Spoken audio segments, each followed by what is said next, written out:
Boa noite, meus irmãos. A graça e a paz do Senhor Jesus Cristo. Amém. A paz do Senhor e a graça do Senhor é sobre nós em todo o tempo. Mesmo quando as coisas parecem um tanto desanimadoras, como veremos aqui em nosso texto, as promessas do Senhor são o nosso ânimo e o alimento da nossa alma. Então vamos revivê-las. Abramos as nossas Bíblias em Gênesis 3, versículo 15.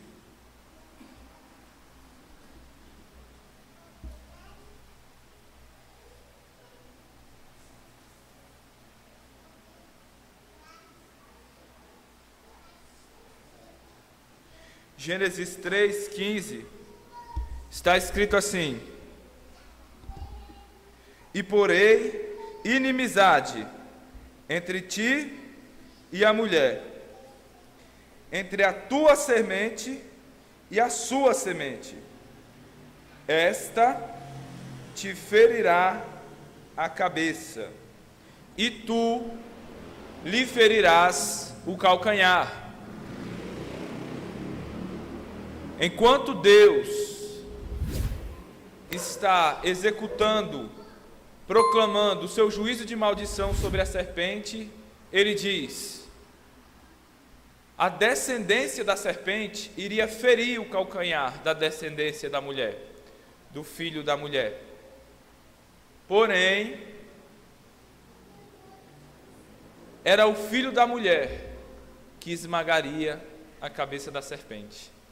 E nós vamos ver como essa passagem traz consolo ao nosso coração, porque ela nada mais, nada menos é, como é o título da nossa mensagem esta noite, a promessa de um Salvador.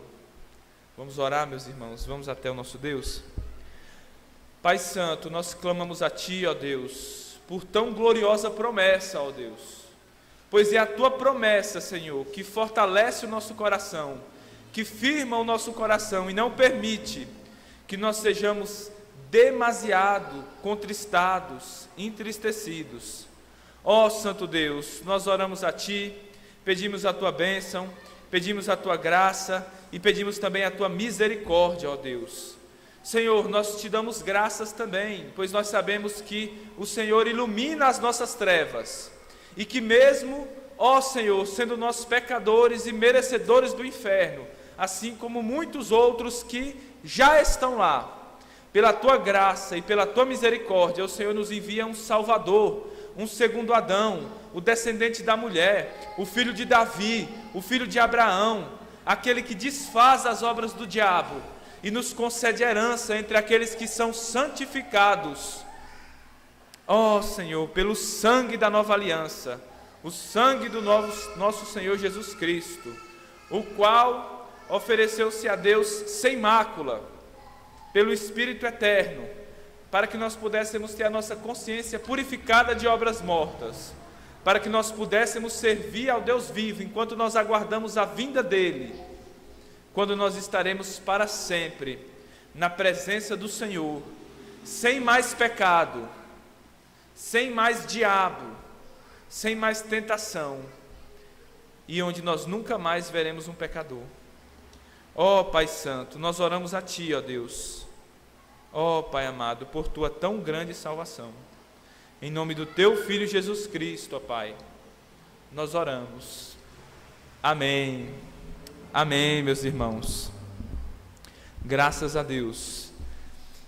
Na ocasião passada, nós falamos a respeito da necessidade de um Salvador.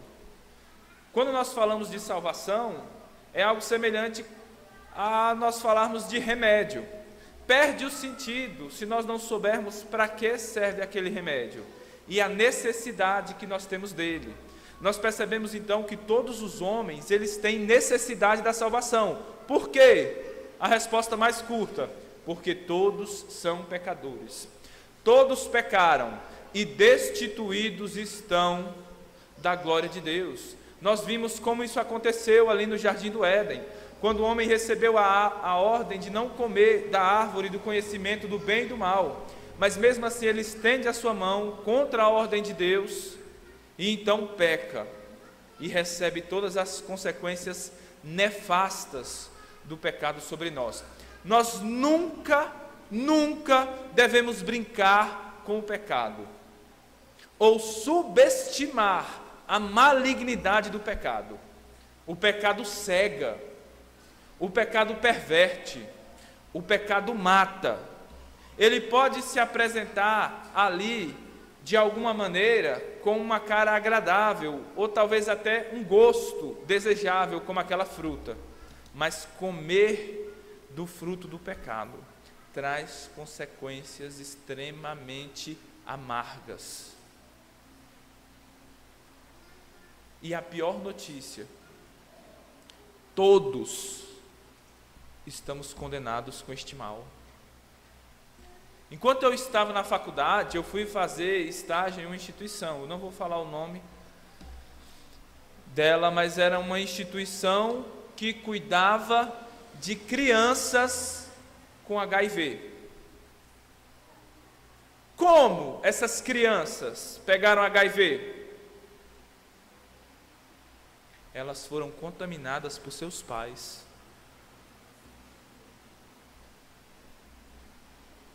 Elas próprias, por assim dizer, não tinham feito nada para contrair esse vírus, senão apenas nascer. Elas vieram contaminadas por seus pais. Olhar para aquelas crianças partiu o coração. Eram criancinhas, jovens, provavelmente nem sabiam o que estava acontecendo, não estavam apercebidas, mas quando elas fossem criando consciência e pensando: como eu vou ter um filho? E se essa doença se manifestar? Porque enquanto você está contaminado com o vírus, você pode ter uma vida normal. Enquanto você é soro positivo, você pode ter uma vida normal. A doença está lá, mas não se manifesta. O problema é quando se desenvolve, é quando o HIV vira AIDS. Quando a doença se manifesta, aí você vai sofrer todas aquelas consequências. Isso é uma ilustração muito vívida do que é o pecado. Todos os homens estão contaminados. Enquanto o pecado não começa a cobrar o seu preço, a pagar o seu salário, talvez os pecadores tenham uma vida tranquila, comum, muito semelhante àqueles que não estão contaminados, ou que foram, pela graça de Deus, agraciados com um antídoto. Mas quando o pecado começa a manifestar os seus frutos, os seus efeitos, não tem coisa mais triste neste mundo. É o que aconteceu aqui no Jardim do Éden. Após o pecado, imaginem comigo, era tarde, ali naquele jardim deserto, e um silêncio frio pairava sobre aquela atmosfera, um clima de desânimo. E aí você me pergunta assim: mas semelhante ao que, William? Era esse clima de desânimo? Semelhante a esse que nós estamos vivendo agora. E aquele silêncio é quebrado pela doce voz divina: Adão, onde estás? O Senhor o chama. E a resposta de Adão denuncia o triste estado, o miserável estado em que ele tinha caído após pecar contra os mandamentos de Deus. Adão vocifera: ouvi a tua voz no jardim e temi. Adão nunca havia experimentado o que era medo. Ele conhecia o medo, senão ele não poderia nomear a palavra medo. Mas ele conhecia apenas como Deus, apenas como um conceito teórico. Mas agora ele estava experimentando medo. Adão estava sentindo medo. E ele continua: porque eu estava nu Então eu me escondi.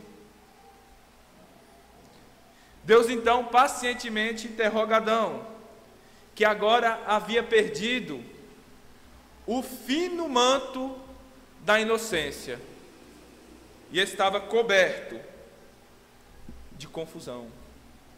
A sua pele, que antes refletia a glória de Deus, pois ele era a imagem de Deus, agora estava coberta de lepra, a lepra do pecado. Deus indaga a Adão: quem te mostrou que estavas nu? Comeste tu da árvore que te ordenei que não comesses? Gênesis 3:11. Para os observadores atentos, e a resposta de Adão é a seguinte. Vamos ler lá em Gênesis 3.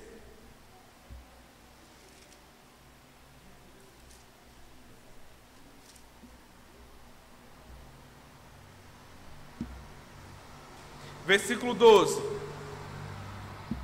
A resposta de Adão é interessante, ela vai nos oferecer aqui uma espécie de padrão de como um pecador não arrependido age, de como um pecador que não busca a Deus em arrependimento age ao ser confrontado pelo seu pecado. Adão responde o seguinte, no versículo 12 de Gênesis 3: a mulher que me deste por companheira, ela me deu da árvore, e eu comi. Nessa resposta de Adão, nós podemos ver 3 maneiras erradas pelas quais os pecadores buscam lidar com o pecado. A primeira delas é culpar o seu próximo. A segunda delas é culpar a Deus. E a terceira é desculpar a si mesmo. Vamos ver então com calma essas 3 tratativas que o pecador costuma ter com o pecado.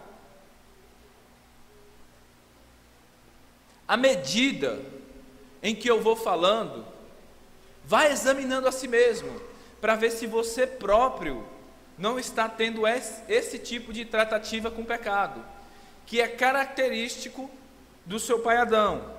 A primeira tratativa com o pecado, então, é culpar o próximo. Adão começa a sua resposta a Deus, ao ser indagado se ele havia comido da árvore do conhecimento do bem e do mal, e assim quebrado o mandamento, é: a mulher que me deste por companheira. Ele põe a culpa na mulher. Primeiramente, Adão culpa ela. Eva era o seu único próximo, e é nele que Adão coloca a culpa. Qual era a implicação dessa delação de Adão, ao dizer que foi a mulher que tinha dado para ele comer, que portanto ela era que tinha a culpa? Nós começamos a saber qual era a implicação disso, quando nós nos lembramos qual era o castigo por comer da árvore do conhecimento do bem e do mal: a morte. O que Adão está dizendo é: mate ela. É ela que é digna de morte, não eu.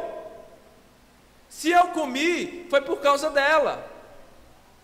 Foi a ela que o Senhor me deu por mulher. Perceba então que o pecado, ele perverte a nossa mente, a ponto de fazer o homem agora odiar sua esposa e desejar a morte dela, apenas para salvar a sua própria pele.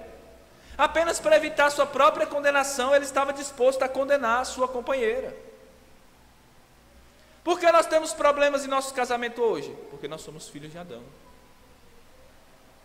É por isso que, quando nós temos problemas com o nosso cônjuge, a culpa sempre é do outro, nunca é nossa. Nós estamos fazendo o quê? Como Adão. Nós não assumimos a culpa sempre é do outro. Quando nós temos um problema com a igreja, de quem é a culpa? É dos irmãos, a culpa nunca é nossa. Quando nós temos um problema com o vizinho, a culpa sempre é dele, nunca é nossa. Quando nós temos um problema com um amigo, a culpa sempre é dele, nunca é nossa. Você está imitando o padrão de quem? Do seu pai Adão, que está disposto a culpar todo mundo que está ao seu redor, apenas para desculpar a si mesmo. Vemos então que Deus, ao confrontar o pecado de Adão, ele busca se desviar do seu pecado, tratar do pecado, colocando a culpa no seu próximo, na mulher. Adão era para ter estado disposto a se sacrificar, para dar a vida pela sua esposa. Mas o pecado fez com que ele quisesse sacrificar sua esposa, para que ele pudesse continuar vivo e escapar do castigo divino. O pecado é isso. Qual é a essência do pecado? Egoísmo. O pecado sempre está servindo ao eu.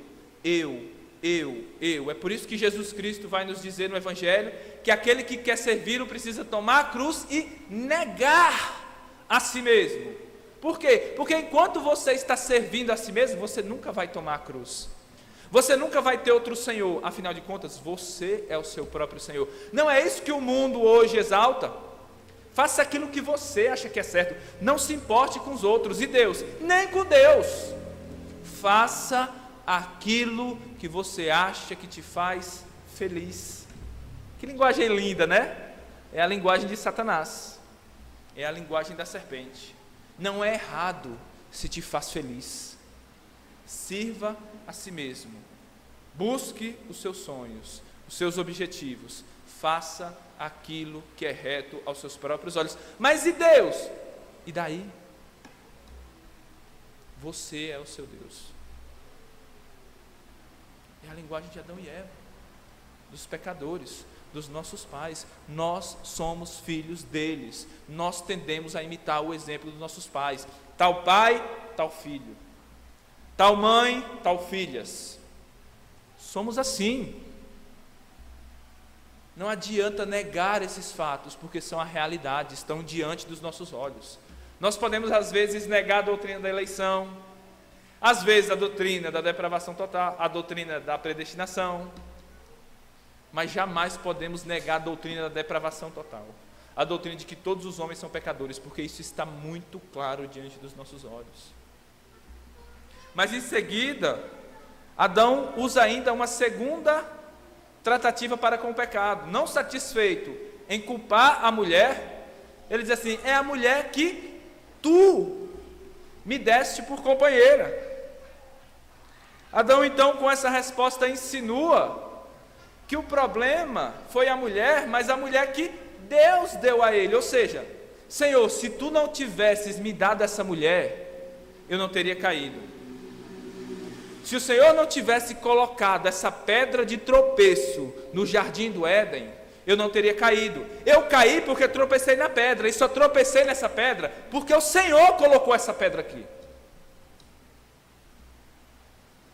O Senhor diz que isso é uma auxiliadora, mas parece uma atrapalhadora. Sim, eu caí, eu comi, mas a culpa é da mulher, e essa mulher que tu me deste. Já chegou o caso em sua vida em que você achou que os problemas que você estava passando era por causa de Deus? É porque Deus não fez o que você achou que Ele deveria fazer? É porque Deus não cumpriu a promessa dEle, a palavra dEle, como você achou que deveria cumprir? Deus permitiu a doença quando você achou que Ele não deveria permitir. Deus permitiu as dificuldades materiais quando você achou que Ele não deveria permitir.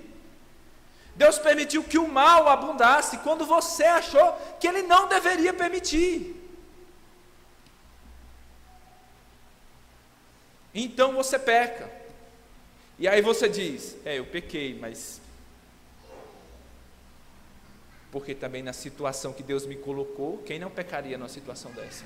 Eu pequei, mas a culpa é da situação que Deus me deu. Esse desemprego que Deus me deu, essa situação que Deus me deu, essa pessoa que Deus deixou entrar na minha vida, essa igreja, esse trabalho. Quando pecamos, meus irmãos, nós estamos assumindo a culpa ou estamos colocando a culpa em nossos próximos? Ou estamos colocando a culpa em Deus? Os mandamentos de Deus nos ordenam a amar o nosso próximo e a amar a Deus sobre todas as coisas. O pecado nos leva a culpar o nosso próximo e a culpar a Deus, porque nós só amamos a nós mesmos. O pecado distorce todas as coisas. Vejam, vão se examinando. O que está de errado em sua vida? Quais os problemas? Você reconhece que a culpa é sua? Que a responsabilidade é sua?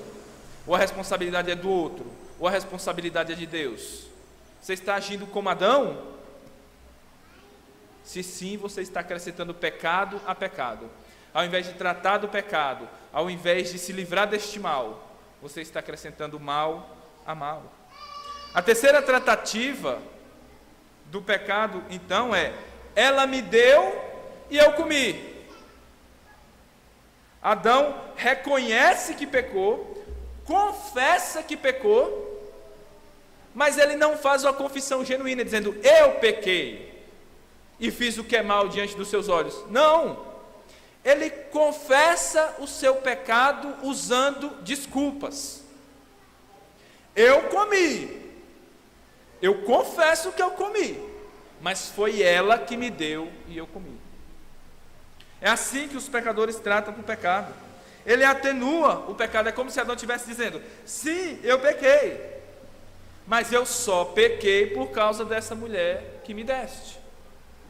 Sim, Deus, eu comi da árvore que o Senhor ordenou que eu não comesse, mas eu fiz isso por causa da mulher que me deste. Foi ela que me deu da árvore e eu comi. Eu posso até ter feito o que Deus ordenou que eu não fizesse, mas a culpa não é apenas minha. Na verdade, se dependesse de mim, eu não teria pecado. Eu jamais teria feito isso. Eu só pequei porque eu fui induzido a pecar. Você já ouviu pessoas dando esse tipo de desculpa? Você mesmo já deu esse tipo de desculpa? Aquela desculpa infantil de criança do tipo: ele que começou. Com quem você aprendeu isso? Com Jesus Cristo ou com Adão? Com Adão. Esse é um tipo de confissão falsa. Não é uma confissão de culpa, é uma desculpa. É não assumir a responsabilidade dos pecados. É, portanto, amados, não saber que você está doente, não assumir, e assim rejeitar o tratamento. Esse é o padrão que os pecadores costumam seguir. Imediatamente, preste atenção, esse é o padrão que Eva segue. Quando Deus questiona Eva: por que fizeste isso, mulher? E ela responde no versículo 14: a serpente me enganou e eu comi. Perceba que o pecado ele vai passando de um para o outro. Não apenas pelo exemplo, como nós vemos aqui, mas também pela genética. Nós somos pecadores porque nascemos filhos de pecadores e aprendemos a pecar com o exemplo dos pecadores à nossa volta. Mas é interessante aqui que a mulher, como que ela acrescenta uma quarta categoria de desculpa, de uma tratativa errada com o pecado. Adão disse: a culpa é do próximo, a culpa é de Deus, a culpa não é minha. Mas a mulher, ela diz assim: não, a culpa é do diabo, foi a serpente que me deu. Já viu nas igrejas que nós temos por aí, quando alguém comete um pecado, a culpa é do diabo, foi o diabo que fez você pecar. A culpa é da serpente. Eles estão fazendo o quê? Tendo o comportamento de quem? Da sua mãe Eva. Não ignoramos os ardis do diabo, como ele várias vezes nos tenta a pecar.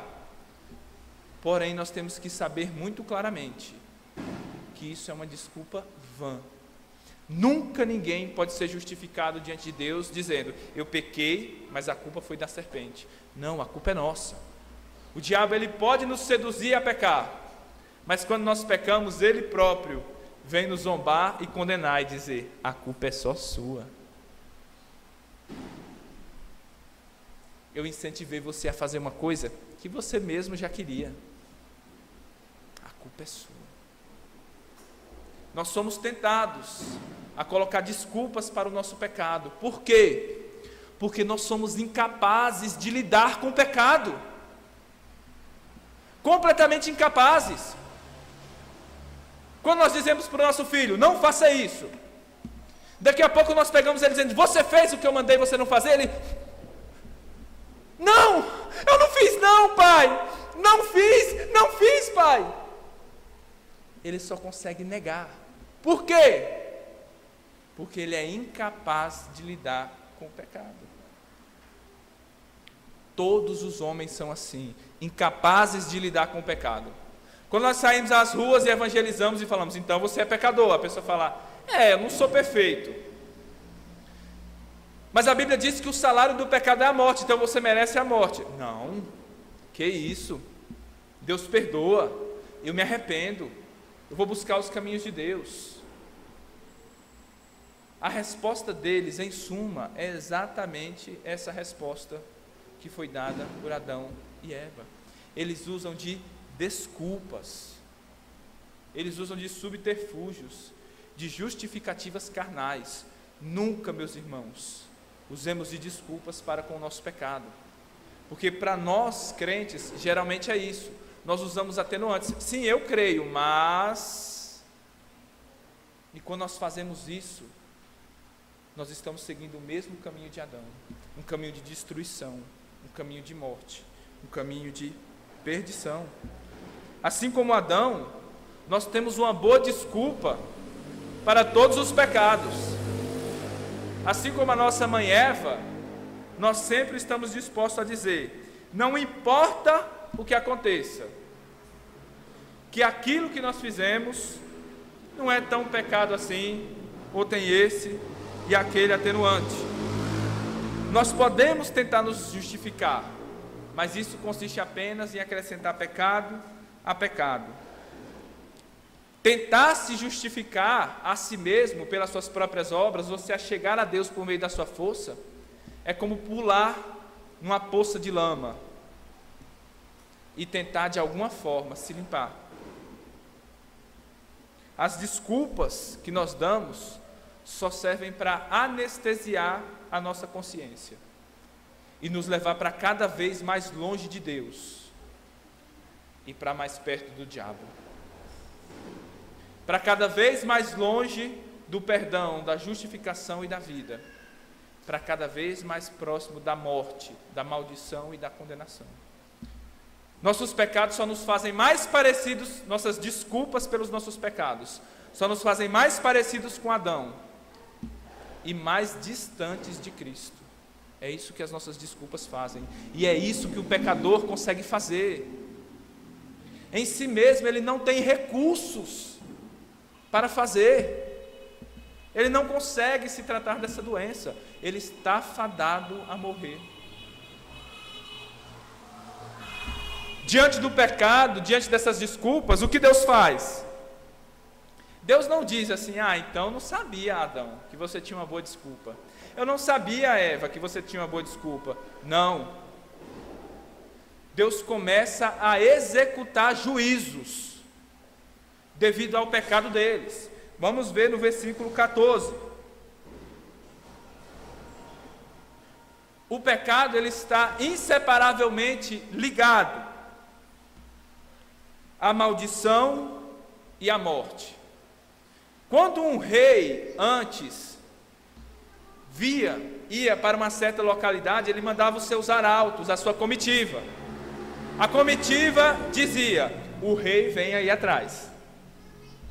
Assim também, quando a morte e o inferno vêm à vida de uma pessoa, elas mandam à frente os seus mensageiros, o pecado e tudo aquilo que acompanha, a doença, a perversidade, a malignidade. Deus então começa a executar o seu juízo mediante o pecado. O pecado sempre traz o juízo de Deus. No versículo 14 nós lemos: Deus se dirigindo primeiramente à serpente.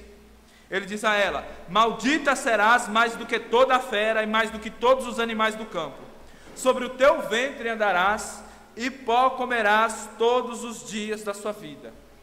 Deus começa dizendo: maldita! Aquele jardim nunca havia ouvido a palavra maldita. As árvores daquele jardim, aqueles animais, nunca haviam ouvido esta palavra. A pureza dos seus ouvidos é manchada por essa maldição. Maldita és.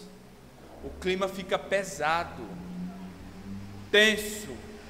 O Deus Criador que abençoou a sua criação, agora Ele próprio a amaldiçoa, começando pela serpente, aquela que foi uma das responsáveis pela entrada do pecado no mundo. O pecado arruinou o jardim de Deus. O pecado arruinou o jardim da alma humana. É isso que nós lemos no versículo 14. Mas Deus segue pronunciando o juízo contra a serpente. Vamos para o versículo 15. E lá está descrito assim: e porei inimizade entre ti e a mulher, entre a tua semente e a sua semente. Esta te ferirá a cabeça, e tu lhe ferirás o calcanhar. É interessante o que nós lemos aqui. Deus disse à mulher que a descendência dela iria esmagar a cabeça da serpente, ainda que a serpente picasse o calcanhar da descendência dela. Veja isso. Deus está dizendo: vocês pecaram, vocês mereciam morrer, mas você não vai morrer, você ainda vai ter filhos.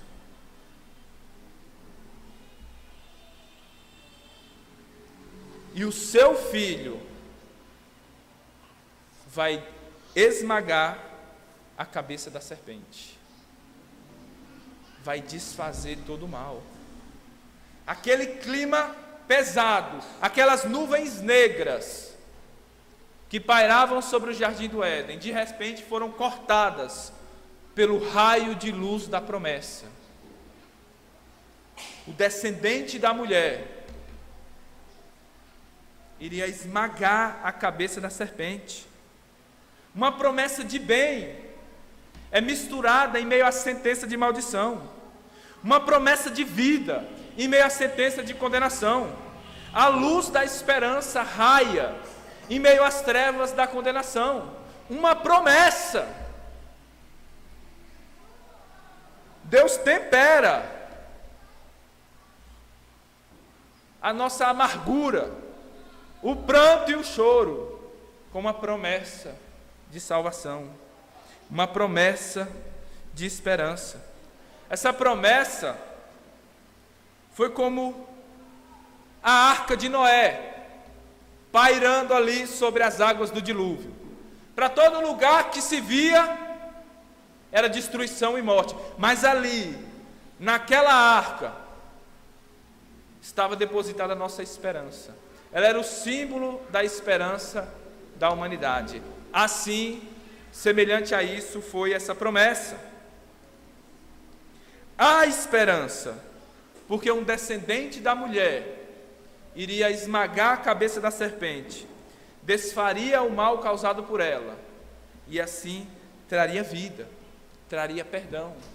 Isso é o Evangelho. É como a nossa confissão vai dizer lá no capítulo 20, no parágrafo 1, falando sobre essa passagem, diz assim: nessa promessa, a essência do Evangelho foi revelada, e ela é feita eficaz para a conversão dos pecadores. Então perceba, Eva agora e Adão haviam recebido uma promessa, mas essa promessa não anulou a condenação e a ruína imediata em que eles estavam envolvidos. Havia uma promessa que eles não podiam ver, porque quando eles abriam os olhos, o que estava à sua volta era pecado, morte, ruína e condenação. Eles então agora precisariam viver, não pela vista, mas pela fé. Precisariam confiar em Deus, como eles não fizeram no Éden. Fora do Éden, eles precisariam depositar a sua fé e viver na espera deste filho, que viria para desfazer o mal. Eles precisavam viver pela fé. Abram as suas Bíblias lá, em Gênesis 4.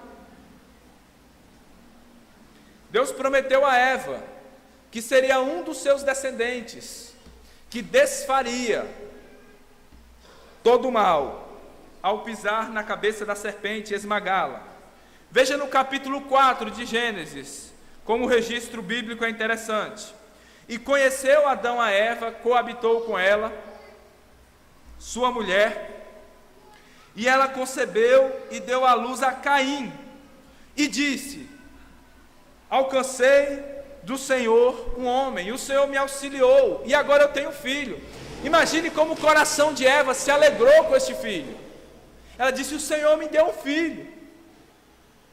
Imagine a alegria dela ao saber que estava grávida, indo lá contar a Adão: Adão, eu estou grávida, eu vou ter um filho.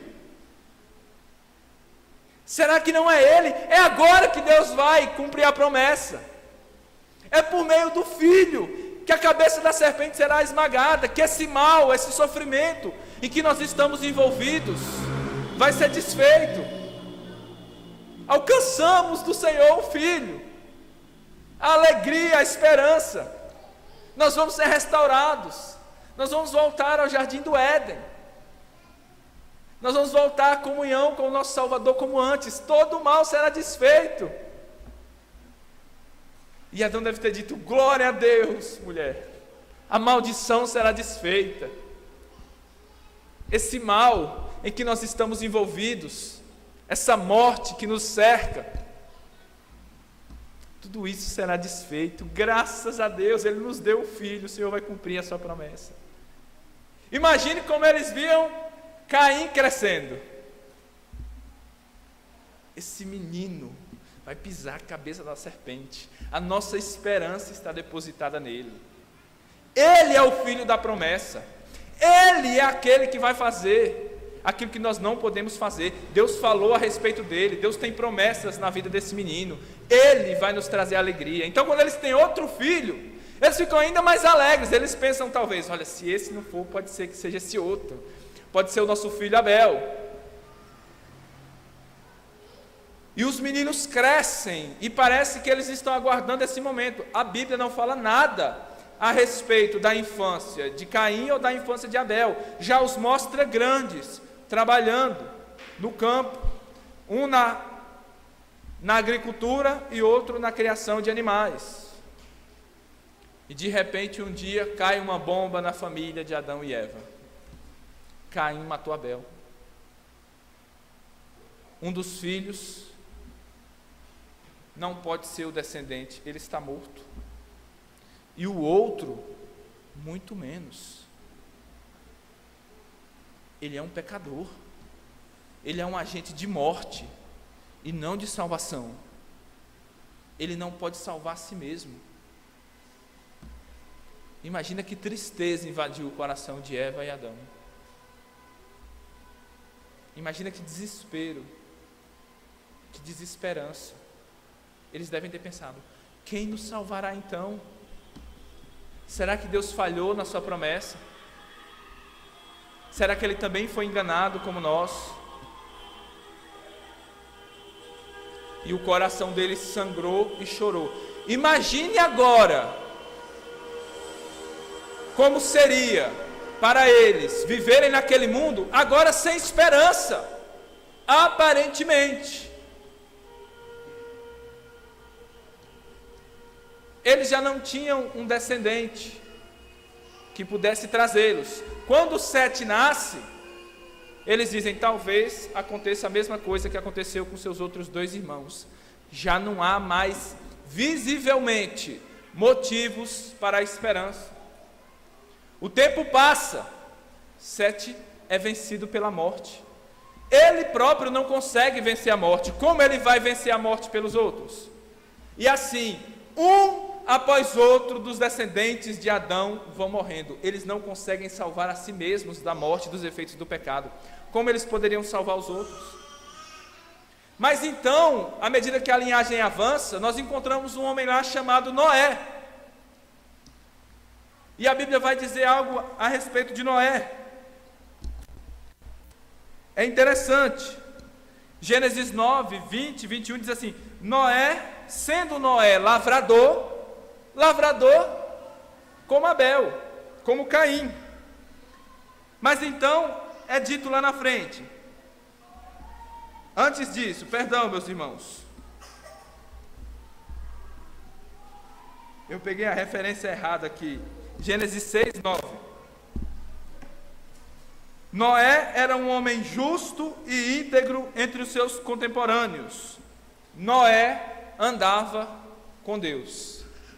Os olhos das pessoas mais piedosas que aguardavam naquela promessa, talvez elas podem ter olhado para Noé e pensado assim: será que não é este?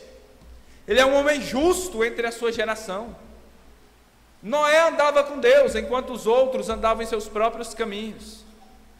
Depois, Deus dá uma promessa a Noé, e durante 100 anos ele se torna um pregoeiro da justiça, constrói uma arca, e por meio da arca condena o mundo. Ele sai na nova terra, e parecia então que Noé era uma espécie de novo Adão, num novo mundo, um mundo sem pecado. Talvez então Noé vá fazer aquilo que Adão não foi capaz de fazer.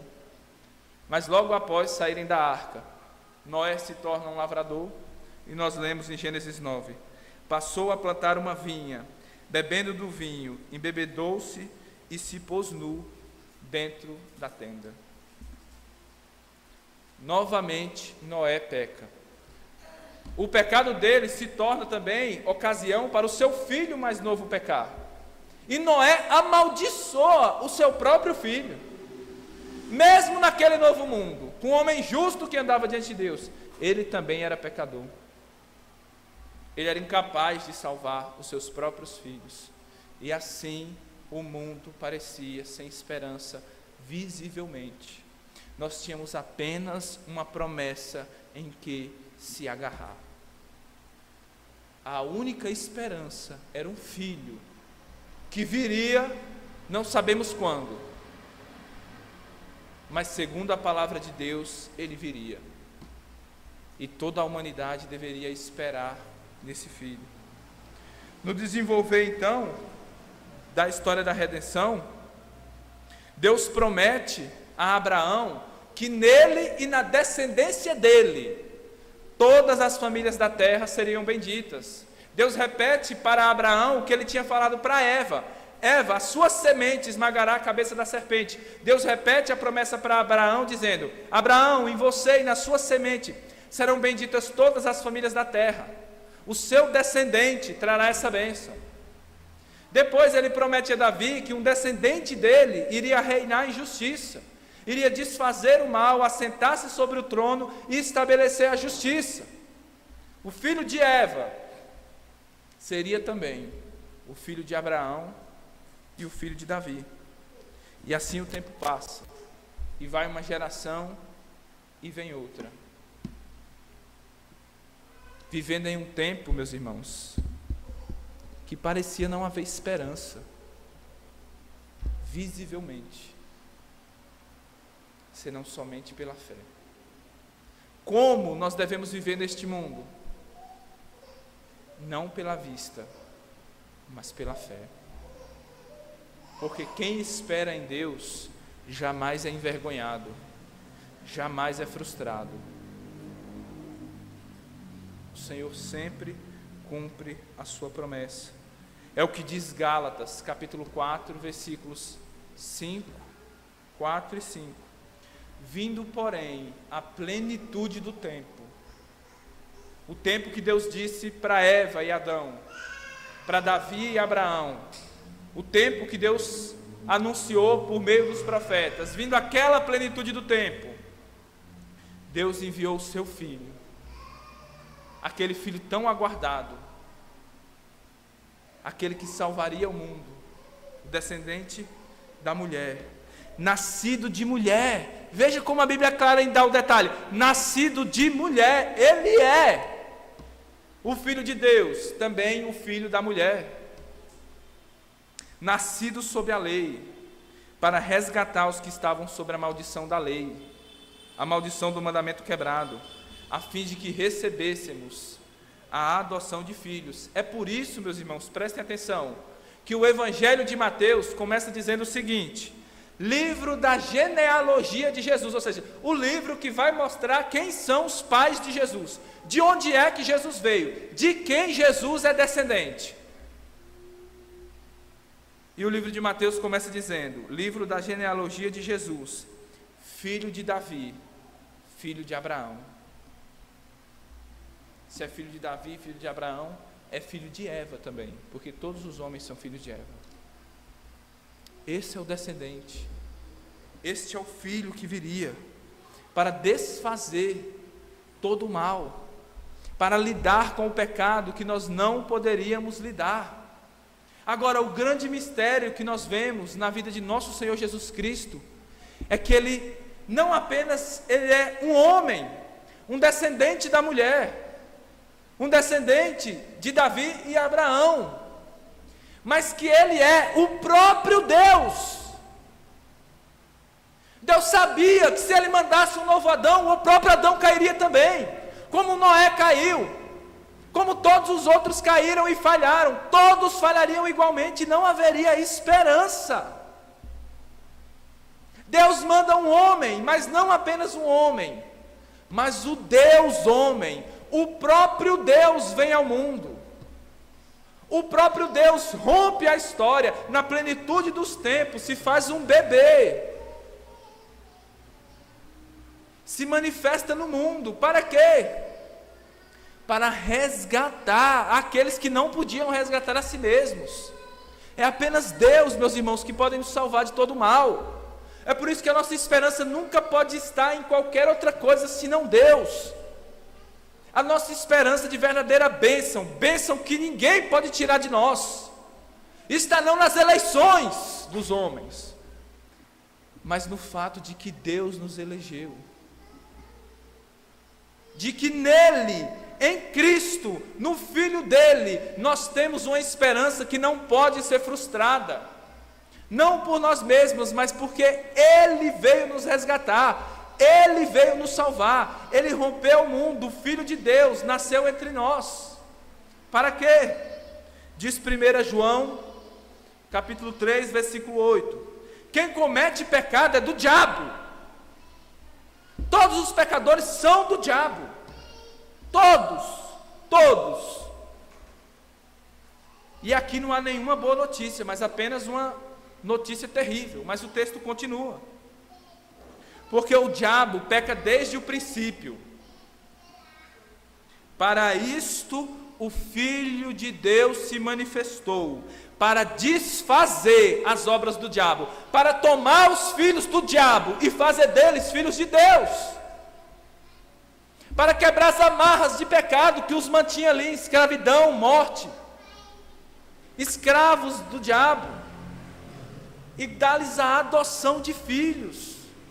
Meus irmãos, isso é o Evangelho. Este é o grande Salvador prometido para nós. É Ele, o único em quem nós devemos depositar nossa esperança, agora e sempre, porque Ele é o Salvador dos pecadores que não poderiam salvar a si mesmos. Nenhum de vocês pode fazer nada para se salvar, mas Cristo Jesus, Ele é o Salvador. Como é que nós fomos salvos? Como é que um homem pode ser salvo? Crendo na promessa. Os que vieram antes de Cristo creram no Salvador que viria. Como nós hoje podemos ser salvos? Crendo no Salvador que já veio e que nos fez uma promessa: Ele voltará, o Filho virá uma segunda vez e nos libertará completamente do pecado. O pecado ainda exerce muitos dos seus efeitos sobre nós, o principal dele é a morte. Todos vocês vão morrer, assim como todos os homens, filhos de Adão e Eva, vão morrer. A grande diferença é: vocês vão morrer em desespero ou vocês vão morrer em esperança? Vocês vão morrer crendo na promessa, crendo na palavra de Deus, de que aquilo que está dito é verdade, vai acontecer, Ele voltará, nós veremos o Filho anulará todos os efeitos da morte e do pecado, e nos levará para o céu. Cremos nisso? Se cremos, a morte será doce para nós. Não a morte em si mesma, a morte e o pecado em si mesmas sempre são ruins. Porém, Deus tira o aguilhão da morte. Deus tira o poder do inferno. Deus esmaga o príncipe do inferno debaixo dos seus pés, de modo que agora eles não possuem poder sobre nós. Que alegria é saber que ainda que todos nós venhamos a morrer, nós morreremos em esperança. Nós estamos provando um pouquinho do gosto da desesperança, não é? Da decepção, da frustração. É terrível se frustrar com as coisas desse mundo, mas não tem nada mais terrível do que se frustrar com as coisas do mundo por vir. Não tem nada mais difícil do que morrer sem esperança, do que viver sem esperança. Tudo à nossa volta quer nos enganar, assim como Satanás mostrou aquele fruto, Adão e Eva disseram: isso é muito bom, isso é muito agradável. Deus disse que não é mentira. É mentira, Ele está querendo que vocês não sejam igual a Ele. Pode provar que é bom. Toda hora, em todo canto, nós vemos os ecos da voz do diabo.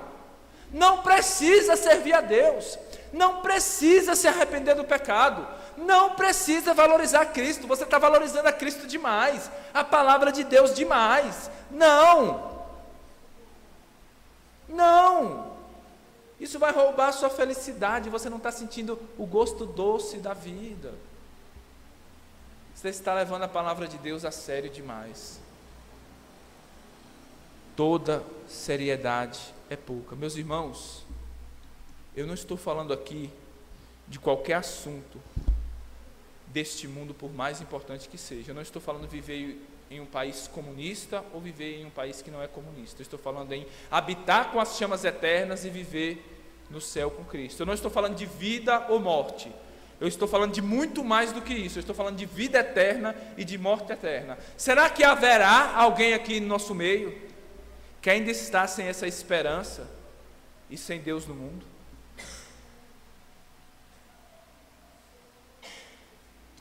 Será que há alguém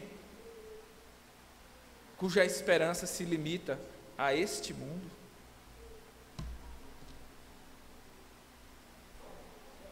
Será que há alguém aqui iludido, enganado, seduzido? Será que há alguém aqui que agora, neste momento, quando eu digo assim, se arrependa dos seus pecados, será que você está procurando uma desculpa?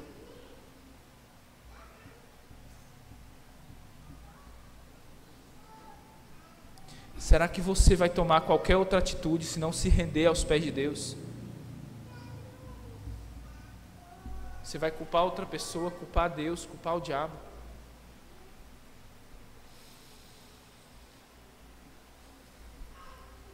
Arrependam-se dos seus pecados e creiam no Salvador que já veio.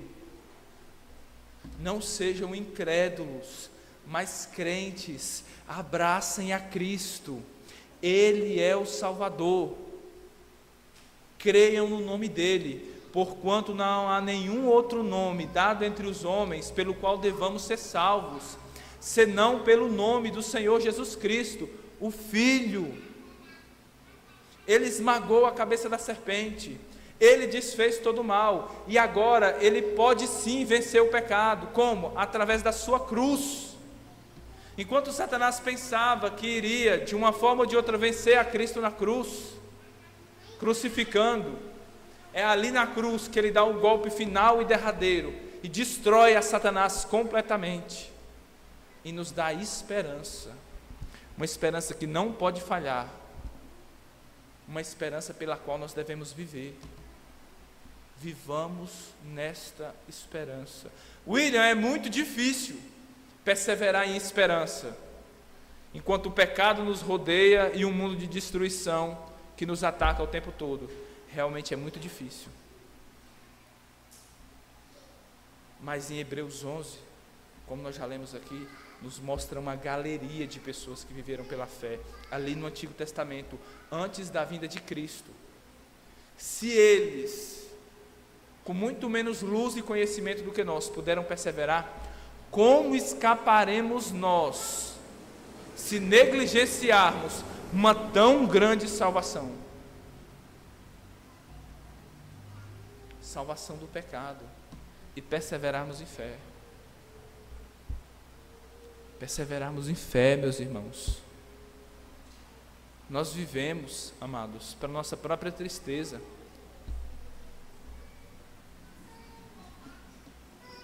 Uma geração tão fraca de crentes. Nós não conseguimos perseverar. Lemos a Bíblia em um dia, no outro dia não podemos ler. Evangelizamos em um dia, quando evangelizamos, no outro não podemos. Vencemos um pecado em um dia, no outro dia nós nos abraçamos com ele. Oh, meus irmãos, que Deus nos dê a graça de crer nele. E ainda que você tenha uma fé tão pequena, que você diz é quase invisível, é do tamanho de um grão de mostarda, ainda assim, meus amados, essa fé preciosa no verdadeiro Salvador irá levá-la para o céu, levá-lo para o céu, ainda que seja pequena. Porém, como diz Marcos 16:16, quem crer e for batizado será salvo. Porém, quem não crer será condenado. Muitos de vocês não são crentes. Alguns. Como eu sei? Vocês não são batizados.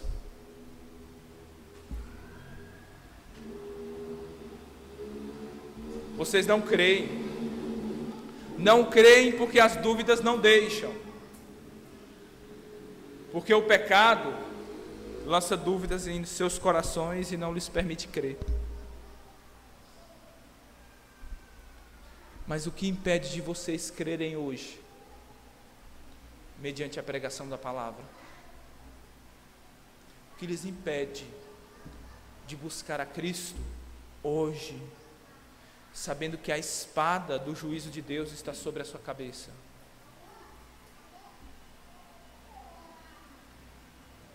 Sabendo que a sua única esperança é Cristo. Se você está sem Cristo, sem crer, você está sem esperança. Você está caminhando para o inferno. A sua alma está caminhando para chamas eternas. Mas que palavras duras, William. Agora você quer nos ameaçar. É a palavra de Deus que está dizendo. Eu seria um infiel se não fizesse isso. Eu estaria odiando você, assim como Adão odiou a Eva quando disse que a culpa do pecado era dela. Eu estou dizendo sim que a culpa do pecado é seu. Mas eu estou te amando, porque eu estou dizendo, vá a Cristo. Ali está o Filho que tira o pecado do mundo. E é Ele que nos salvou desse mundo de miséria. Tem dias que dá vontade de morrer, de tão miserável que é este mundo, de tão miseráveis que nós somos. E como seria morrer sem esperança? Ai de nós, se esse mundo fosse tudo e depois nada mais. Mas nós temos uma esperança, meus irmãos. Jesus Cristo vem nos buscar. Mas William, Às vezes é muito difícil crer sem ver. Ainda que o Senhor tenha dito, bem-aventurados os que não viram e creram, Deus é tão misericordioso, que Ele diz assim: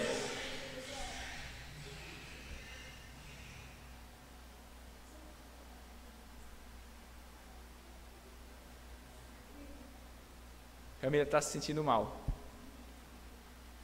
Esse é o mundo dos males.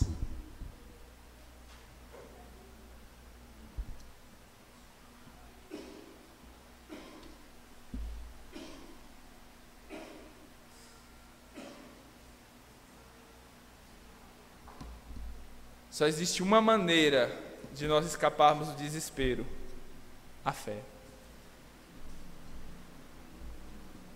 Se você me diz, é tão difícil crer, ainda que o Senhor, pela sua graça, tenha dito, bem-aventurados que não viram e creram, misericordiosamente, Ele ainda provê um incentivo para os nossos olhos. Olhe para cá. Eis aqui o pão, que simboliza o corpo partido. Eis aqui o cálice, que simboliza o sangue derramado em favor de pecadores. Creiam, meus irmãos, creiam e vocês serão salvos. O Salvador prometido veio e virá a segunda vez, e essa é a nossa grande esperança. Amém, meus irmãos? Vamos orar ao Senhor e pedir a sua bênção. Ó Pai Santo, nós oramos a Ti, ó Deus, pedimos a Tua graça e a Tua misericórdia, pedimos que o Senhor nos abençoe, ó Pai amado, e nos livre de todo mal. Ó Santo Deus, que a nossa fé, ó Pai, possa estar firmada em Cristo, o descendente da mulher, o Salvador, o verdadeiro Filho da promessa, aquele que verdadeiramente esmaga a cabeça da serpente e nos dá vida. Ó Pai amado, que possamos depositar a nossa fé completamente nele e vivermos pela fé enquanto nós caminhamos por esse mundo mal. Ó Pai amado, se há alguém ainda que não creu, dá-lhe fé, Senhor. Ó Deus, se há alguém fraquejando na fé, fortalece-o. Ó Pai amado, e nos abençoa, para que nós possamos viver essa bendita esperança. Graça nós te damos, ó Deus. Ó Senhor amado, pois sabemos, ó Deus, que se não fosse o Senhor ser por nós, nós estaríamos completamente desamparados. Mas visto que Tu és o nosso Salvador, o nosso Pai, o nosso pastor, nós temos esperança, sabendo que mais um pouquinho de tempo o Senhor virá e não tardará. Essa é a nossa grande esperança, ó Pai. Por isso nós oramos a Ti e em tudo Te damos graças, em nome de Jesus Cristo, nosso Salvador. Amém. Amém, meus irmãos. Vamos celebrar a ceia do Senhor com alegria, porque a esperança nos dá alegria, mesmo quando as circunstâncias não são favoráveis.